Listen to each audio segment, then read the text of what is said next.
नवाब खानदान की संपत्ति का मूल्यांकन पूरा, अब बटेंगे हिस्से। वहीं जनपद रामपुर में नवाब खानदान की संपत्ति के सर्वे और मूल्यांकन का कार्य पूरा हो गया। कुल संपत्ति 2600 करोड़ से ज़्यादा की है। अब इसको 16 हिस्सों में बांटा जाएगा। बंटवारा शरीयत के हिसाब से होगा और इस कार्य को जिला जज कराएंगे। वहीं नवाब खानदान में बंटवारे को लेकर लंबे समय से मुकदमेबाजी चल रही थी।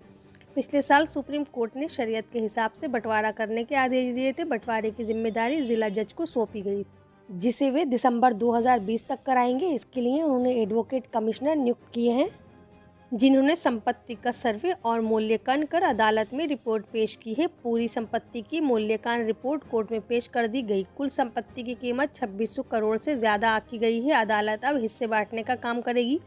नवाब खानदान की कोठी खासबाग, कोठी बेनज़ीर, कोठी लक्की बाग, कुंडा और नवाब रेलवे स्टेशन समेत 5 बड़ी संपत्तियां हैं। करीब 1000 हथियार, 23 करोड़ की पेंटिंग भी है।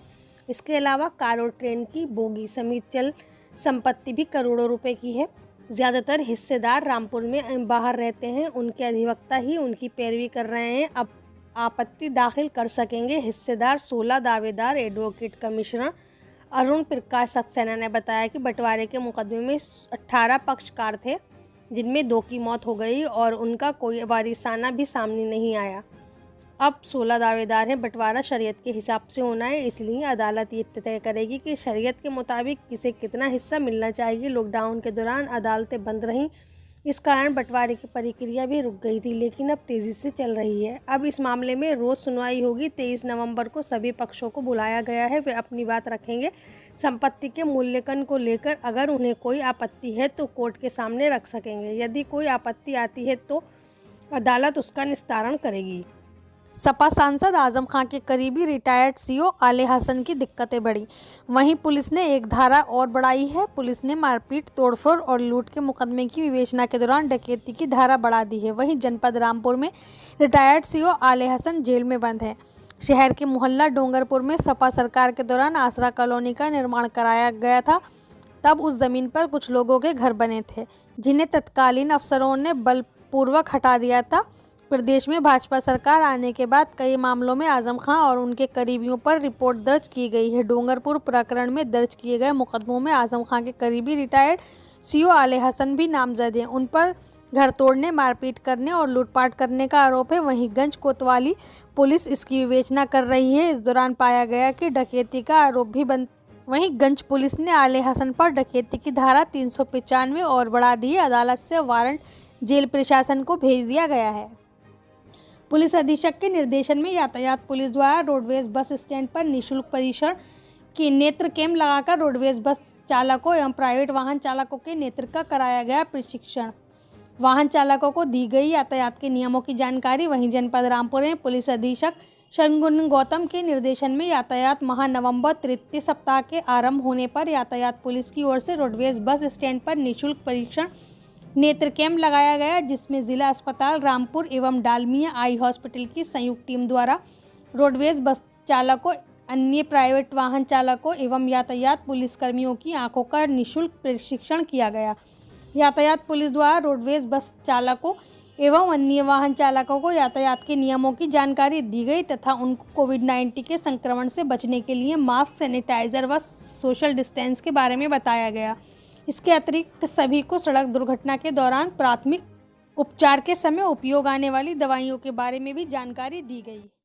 जिला कार्यालय पर ओबीसी प्रकोष्ठ के प्रदेश अध्यक्ष एवं SC/ST प्रकोष्ठ के प्रदेश सचिव ने भाजपा पर बोला जोरदार हमला। वहीं जनपद रामपुर में पिछड़ा वर्ग प्रकोष्ठ के प्रदेश अध्यक्ष डॉक्टर AP सिंह तथा SC/ST प्रकोष्ठ के प्रदेश सचिव अजय सागर बरेली गेट स्थित आम आदमी पार्टी के जिला कार्यालय पहुंचे, जहां जिला कमेटी की ओर से एक मीटिंग का आयोजन किया गया। मीटिंग में डॉक्टर फैजी अंसारी को पिछड़ा वर्ग प्रकोष्ठ का प्रदेश उपाध्यक्ष बनाया गया तथा मोहम्मद अहमद कादरी को पिछड़ा वर्ग प्रकोष्ठ का जिला अध्यक्ष बनाया गया। इसके अतिरिक्त अल्पसंख्यक प्रकोष्ठ के शहर अध्यक्ष की कमान अहफाज खान को सौंपी गई।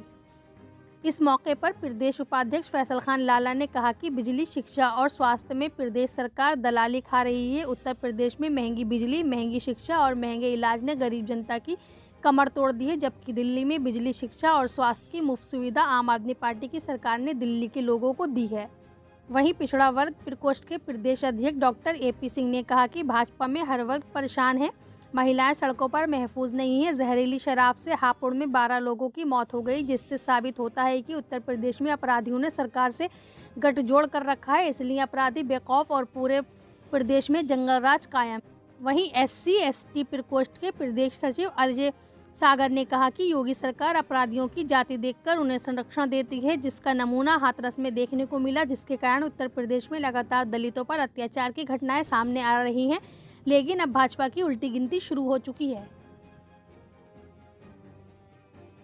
MLC चुनाव में कांग्रेस की जीत सुनिश्चित है, असलम चौधरी। वहीं जनपद रामपुर में शिक्षक MLC चुनाव को लेकर कांग्रेस के प्रदेश सचिव रामपुर के प्रभारी असलम चौधरी और MLC प्रत्याशी डॉक्टर मेहंदी हसन रामपुर पहुंचे। जिला कार्यालय पर कांग्रेस पदाधिकारियों ने उनका स्वागत किया। मौके पर प्रदेश सचिव असलम चौधरी ने कहा, MLC चुनाव बहुत अहम है, इसमें शिक्षकों को वोट का अधिकार है। इस चुनाव में कांग्रेस का प्रत्येक पदाधिकारी स्कूलों में और शिक्षकों के घर जाकर उनसे बात करे और मौजूदा हालातों से रूबरू कराए। चुनाव में कांग्रेस की नीतियों और सोच को बताए कि कांग्रेस देश और प्रदेश के लिए क्यों ज़रूरी है। भाजपा ने हमेशा छोटे दलों को सहारा लेकर कांग्रेस को कमज़ोर करने का काम किया है। कांग्रेस की जीत से भाजपा को डर लगता है। भाजपा हमेशा यही चाहती है कि सपा बसपा जीत जाए, लेकिन कांग्रेस नहीं जीते। लोगों को ये सब समझाना होगा कि भाजपा ने कुछ मुसलमान नेताओं का सहारा लेकर लोगों को धर्म में बांटकर सत्ता हासिल करती है। कांग्रेस ने कभी देश की सुरक्षा से समझौता नहीं किया। आज वह लोग राष्ट्रवाद का पाठ पढ़ा रहे हैं जिन्होंने अंग्रेजों की तलवे चाटे थे। गांधी के हत्यारे देशभक्ति का परिणाम पत्र बांटने की कोशिश कर रहे हैं। कांग्रेस का कार्यकर्ता डरने वाला नहीं है। जिन्होंने अंग्रेजों से इस देश को आज़ाद कराया, उनको देशभक्ति ना सिखाएं। कांग्रेस हमेशा सबका सम्मान करती है, कभी विकास से हटकर बात नहीं की।